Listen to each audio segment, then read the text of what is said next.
ฉันก็เอาผ้ามาตัดมันจังสีได้เขียวเขาถาม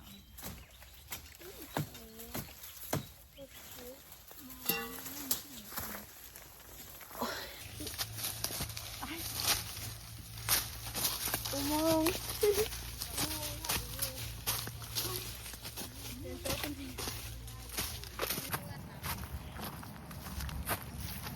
ไปทุกคนมากกับหาเครือมันแซงกับโบเห็น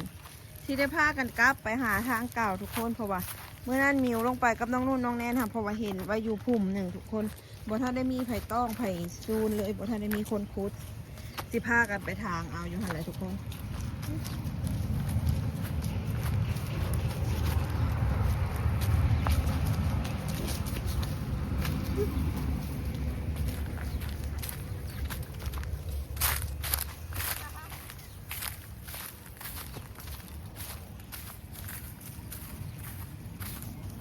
งามไวเนาะนานี่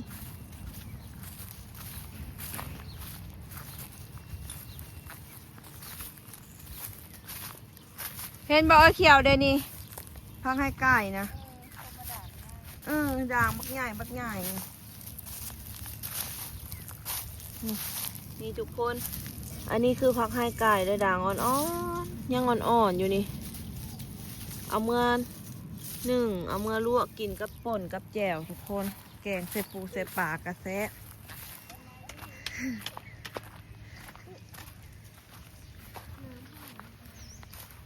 ฮอตรอดไปแล้วไหนวะอันท่าค่อยแน่ท่าค่อยแน่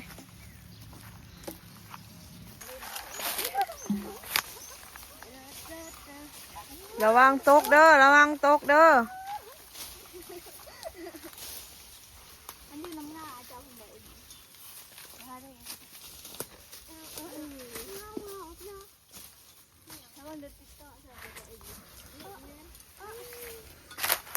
เห็นลงมาเป็นหมู่ทุกคนวัยรุ่นกันละ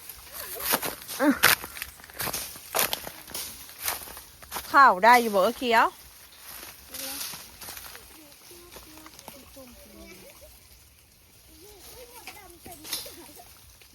หมดการ์ดได้หมดการ์ดได้เต็มรังกันเลยยิงเต็มรังลงมาเอาออกให้เอื้อยนะแม่เอาละสูบไปม่นเอาเห็นยัง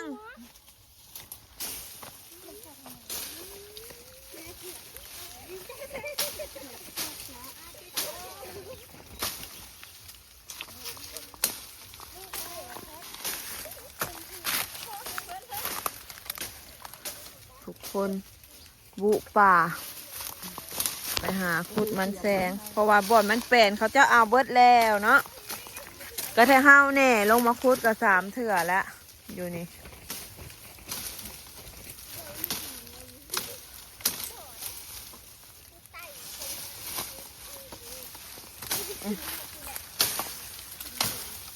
บ่มีหมักตุ่มแง่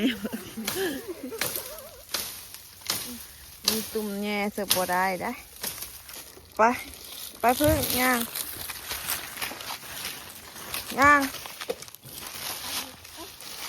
จอดรถไว้ในป่าก่อนทุกคน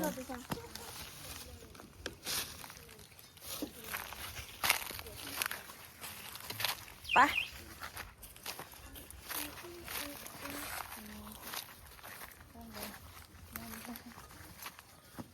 เอา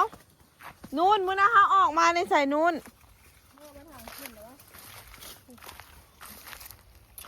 เอานี่ดีๆเขารอดมาในนี่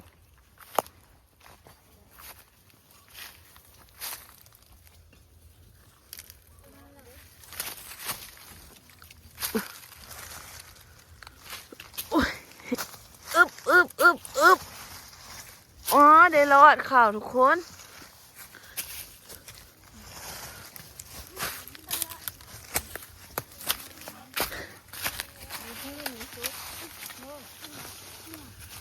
ให้เด็กน้อยดึงเอาฟืนเลย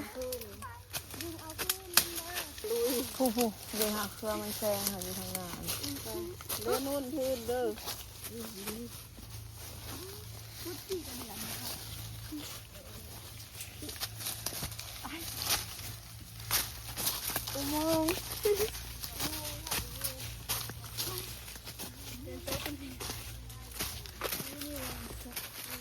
ก็นั่นแหละคอยบอกให้อันนั้นเขียว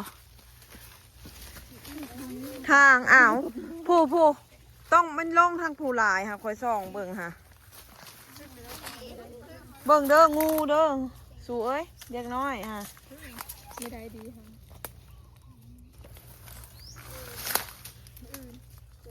ผู้มันลามไปทางผู้เขียวคอยว่ามันต้องลงข้างนั่นแน่ไปสาย ไปเห็นยัง ทุกคน ถ้าบ่ได้มื้อนี้น่ะน่าจะได้ปิดฤดูกาลคลิปนี้เดิมมันแซงเดิมปีหน้าจังพอกันใหม่เนาะสำหรับมันแซงนะสำหรับหามันแซงนี่นะ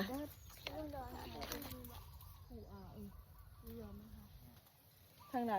ทางในผู้เจอ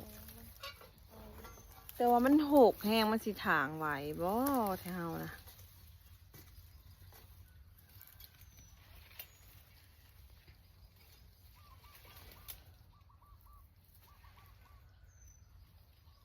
อย่างไง แต่ว่ามันจะเย็นดีอยู่เนาะบ่ฮ้อนปานใดมื้อนี้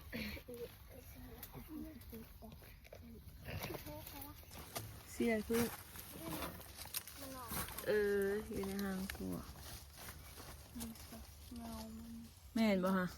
มันซัดเลยมันซัดเลยมันตัวเขาดึงอยู่นี่ สิได้ฮักมาเบิ่งเนาะเจ้ากระถางนี่แหละนี่ถางตัวนี้แล้วก็ฮักเข้าไปแล้วสิได้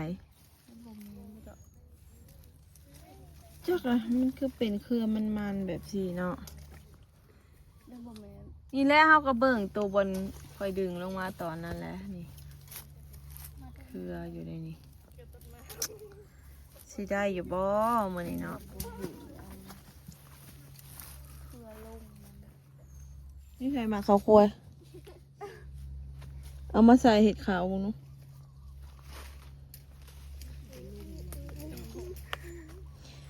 มื้อนี้เด็กน้อยเพิ่นเห็นผักโรงเรียนบ่สอบเสียง พอเย็นหนึ่ง สอบเสียงผักเฮียนหนึ่งทุกคนเพิ่นผักเปิดกันเลยมาลีนน้ นี่พวกอันนะมันสิลงในเงาอันนี้แบบนี้หมวดตัวนี้ค่ะ ำสิได้หาเบิ่งลงหาเบิ่งแล้วก็คุดเบิ่ง ในเงาอันนี้จะวางไว้ในไม้ก็ มันอยากอึดเลยเนาะยามนี่แต่ว่าหมองนี่ก็มีอยู่แต่ว่าเราต้องมันหกแหงทุกคน เก็บเอาเด้อฟืนหาเด้อเก็บเด้อเก็บผู้คนเอาไปใส่โหลดไว้ไปเอาไปไว้อยู่ข้างโหลดผู้หาดึงเอา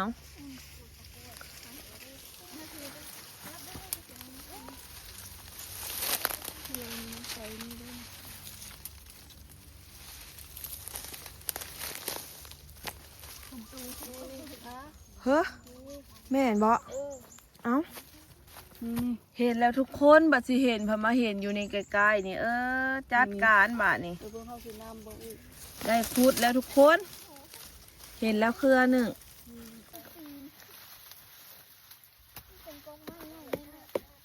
ผ้าก็อยากหลอนแล้วโอ้ถางทุกคนเห็นเครือมันและถางให้มันแปลนแล้วจังคุดป้าผ้าก็โอ้มันบ่มีผ้าจะดีบ่ไม่ยังบัดนี้เขียวเราตกทุ่มได้ ตกปุ่มอันนั้นนี่จะไม่ตกกรอบยิ่งตกปุ่มอันนี้กุหนาร้อนไม่ห่าง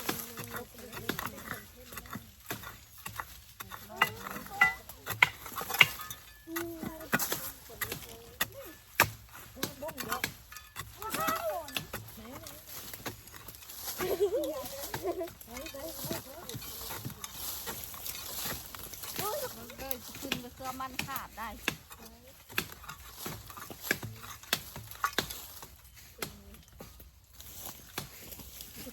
บ่เห็นเสื้อลงจิบ่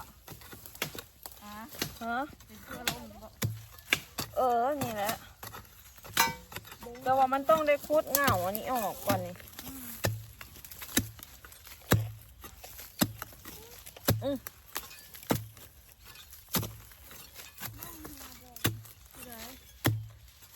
มันเดียดได้อย่าไปใกล้มันได้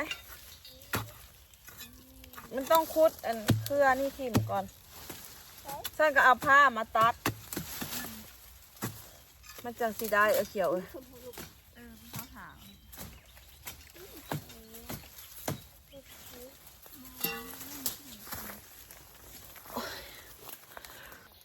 มาขุดมันแซงมื้อนี้กับบ่ได้มันแซงว่าบ่ได้ก็ได้มันแซงหัวเดียวน้อยๆทุกคนท่อเลยคือสิปิดฤดูกาลมันแซงแล้วล่ะทุกคนบัดนี้พากันมาดึงเอาพื้นพาหลานๆมาดึงเอาพื้นเมื่อแง่เต่าทุกคนเวลาเฮาดังใส่ถ่านนะต้องสอดพื้นเขานะมันจังลูกเอาพื้นแล้วถ้าเฮาก็สิขึ้นเมื่อบัดนี้มาหาอาหารมาหาแนวกินต่ออันนี้หลานสาวเด้ออันนี้เด้ออันนี้หลานสาวพึ่งเด้อโหนอันนั้นก็หลานทรายพอดอันนี้พึ่งเอ้ยพอดนี่ไปเก็บไปใส่โหลดเฮาแล้วก็ขึ้นเมื่อละ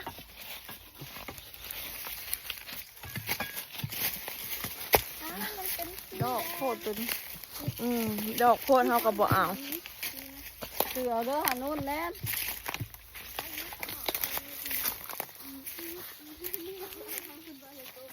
บ่ได้มันแซงโอ้ยท่องเที่ยวแล้วทุกคนรอบนั้นยังได้7 หัว8 หัวรอบนี้บ่ได้จักหัวเลยทุกคนมันเบิดแล้วดูการมันแซงแล้วทุกคนเอ้ย ไปหาหน่อไม้แหละ ฮะไปใส่ก็ หาหน่อไม้ ห่าน เด็กๆชวนไปหาหน่อไม้ต่อทุกคนสิได้อ้าหาก็ได้หัวเดียวทุกคนน้อยๆสิได้พ่อกินอยู่บ่เนาะมื้อนี้เนาะ น้ำเครือไปก่อน เครือนี่เนี่ยใส่ลงเครือข่อยพูดเมื่อกี้นี้มีอยู่4 ติ่งแต่ว่าบ่ได้น้ำมันเอาเขียว เครือนี่อยู่นี่เองนี่เห็นแล้ว อยู่นายคุณบ่ เล่ม เมื่อนายหลายเจ้าก็จะเข้าไปพูดได้จานงูยานหนูนะ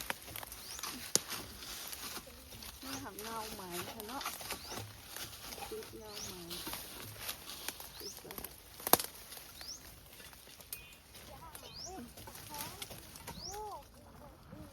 ยิงเอ้ยระวังเสียมฮักแล้วยิงเอ้ย งูนะงูกระปูอะ งูกระปู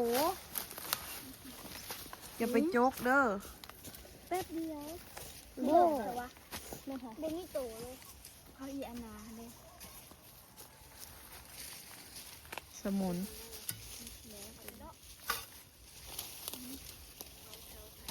มันอันนั้นก็ตัวนี้ คือแดงผ้า มาคูดเบิ่งตัวนี้นะเสียผ้า เข้าอันจะให้เด็กกิน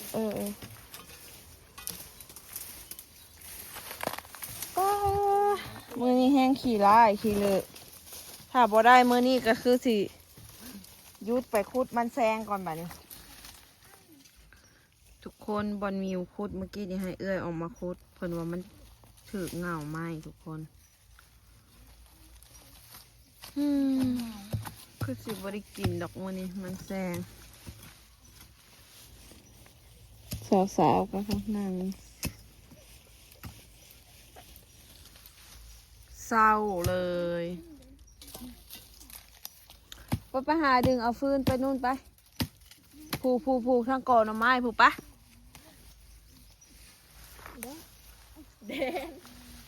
ไป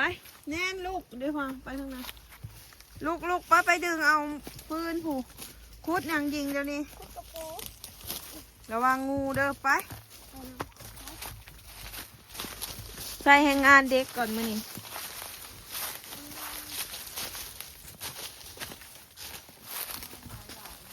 เอาผ้าอะไรไหมวัดเดี๋ยวหาดึงเอานี่ เอาไปใส่รถไว้แล้วบดเขียวอันนะฮะดึงเอารถเมื่ออันเดี๋ยวหาฟืนหาทางในค่ะดึงเอาเสียมมาเอาเสียมมาคือเอาหามันดอกไปแล้วค่ะ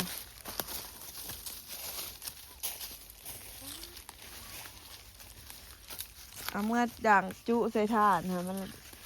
ลูกขับค่ะ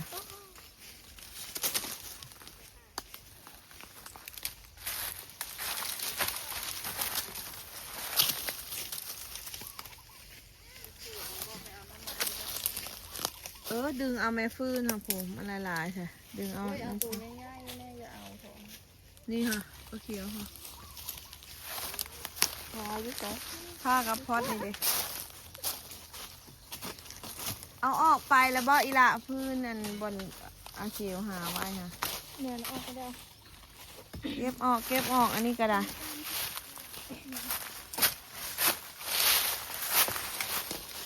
ไม่ดอกเลยตัวนี้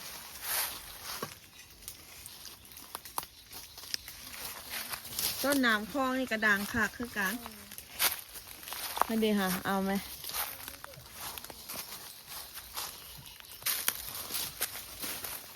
ทุกคน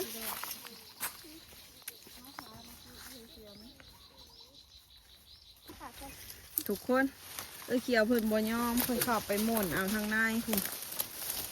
หาเครือลงบัดนี้นี่เห็นบ่ทุกคนเครือมันแซงนี่ทางนี้บ่ทันได้มีคนต้องเลยบ่ทันได้มีไผต้องเลย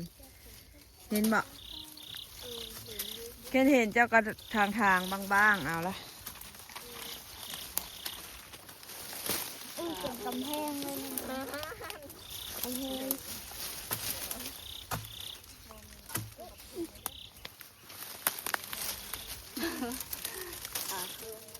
เบิ่งได้ช่องเบิ่งก็ดีได้จังไหนงูแง่วแขวกระปอมดีทุกคนเพื่อมัน เบิ้งคือพูดเบิ้งเพื่อนนี่ก่อน ถางบ่เอาผ้าไปให้เกี่ยวไปให้เราถางผ้ากระลอนเบิ่งละเอาไปให้เรานุ่นแนน เก่ามาเลาะป่าทุกคน งามอย่างเนี้ย ฝากติดตาม ฝากติดตามช่องมีมิวสาวขมวดเด้อทุกคนเพื่อเป็นกำลังใจเฮ็ดคลิปต่อไป กดไลค์กดแชร์คอมเมนต์มาหน่อยเด้อ ลื่นได้แถวนี้ก่ะ แถวนี้มันบ่มีได้หน่อไม้กระสาปะ